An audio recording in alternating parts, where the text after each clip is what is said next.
नमस्कार मित्रांनो, मी शीतल आणि तुम्हा सर्वांचं स्वागत करते शीतल डेली ब्लॉगमध्ये.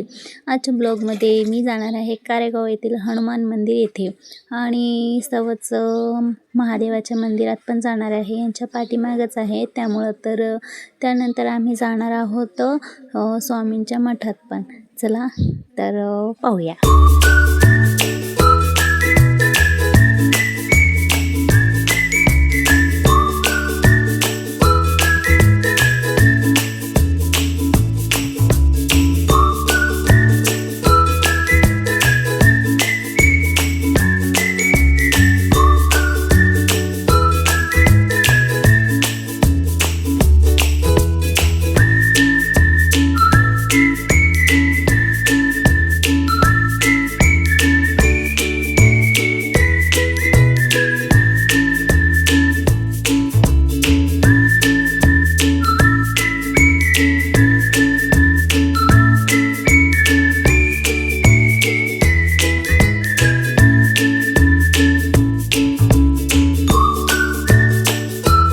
तर आता आम्ही स्वामींच्या मठात निघालो आहे. तर आलो आहोत आम्ही, पाय वगैरे क्लीन केले आहेत आणि त्यानंतर आम्ही आज जाणार आहोत.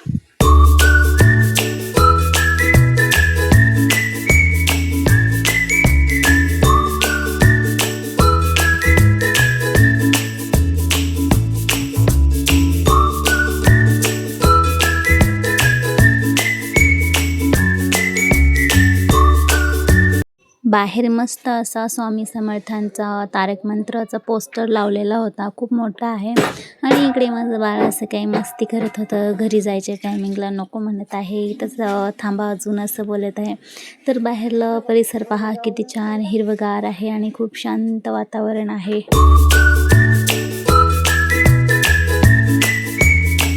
त्यानंतर आम्ही घरी निघालो. घरी अहोंना शाबू भिजू घातलेला होता आणि आल्यावर शाबू बनवून दिला अहोंना आणि बाळाला थोडे खरमुरे दिले खायला. आणि त्यानंतर माझ्यासाठी भेंडीची भाजी आणि चपात्या बनवायला घेतला आहे मी. आणि अहोंचं पण दुखत होतं त्यामुळे अहो पण म्हटले माझ्यासाठी पण बनव स्वयंपाक, आज उपवास नाही करणार कारण गोळ्या पण खायच्या होत्या त्यामुळं. तर मग मी थोडी भेंडी वाढवली आहे आणि स्वयंपाक पण दोघाचा बनवून घेत आहे.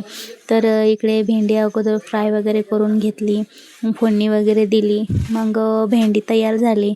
त्यानंतर मग मी कणिक वगैरे मळून घेते.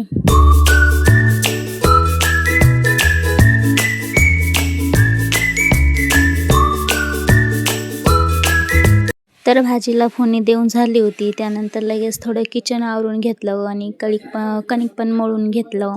आणि त्यानंतर मी लगेचच चपात्या पण बनवणार आहे कारण बाळ पण बाहेर गेलं होतं आणि बाळाचे पप्पा पण बाहेर गेले होते. त्यामुळं मग मी स्वयंपाक असा लवकर बनवून घेत आहे. आणि त्यानंतर मी पण जाणार आहे बाहेर. चपात्या लाटून झाल्याच्या नंतर म्हणजे जास्त काही चपात्या बनवायच्या नाहीत, दोघाच्या 2-2 फक्त.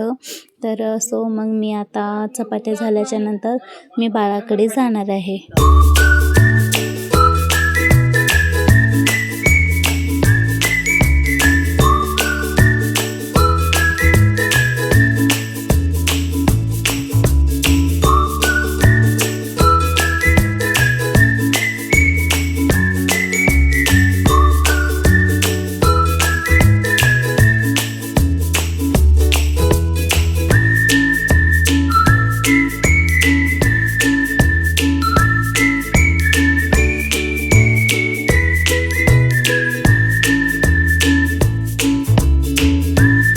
तर स्वयंपाक झाला होता. मी कपाटातून ओढणी आणायला गेले होते, म्हणजे मी ड्रेस चेंज करणार आहे, म्हणजे मी साडी घातली होती ना तर त्यामुळं.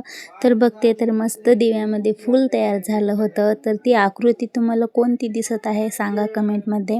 माझ्या मते तर ते जास्वंदाच्या फुलासारखीच आकृती आहे असं मला वाटते. तुम्हाला काय वाटते सांगा कमेंट बॉक्समध्ये.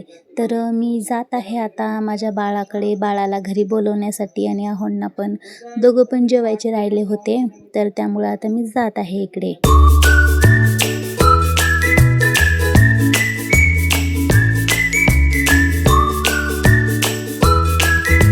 तर पहा हा किती उन्हामध्ये खेळत आहे. आणि घरी चल म्हटलं तर येत पण नाही, थांब थांब करत आहे, खेळतच आहे नुसता उन्हामध्ये. तर असो मग त्यांना आम्ही थोडंसं लाडीगोडी लावलं आणि घरी घेऊन आलो. तर मग मस्त असं अहोंना आणि मला जेवायला वाढून घेतलं आहे. दुपारचे 2 वाजलेत आणि जेवणानंतर अहोंना लगेच उरकून कामावर पण जायचं आहे. तर चला मी पण आता अहोंचं आवरून देते आणि थोडा आराम करते. चला पुन्हा भेटूया पुढच्या ब्लॉगमध्ये. तोपर्यंत बाय.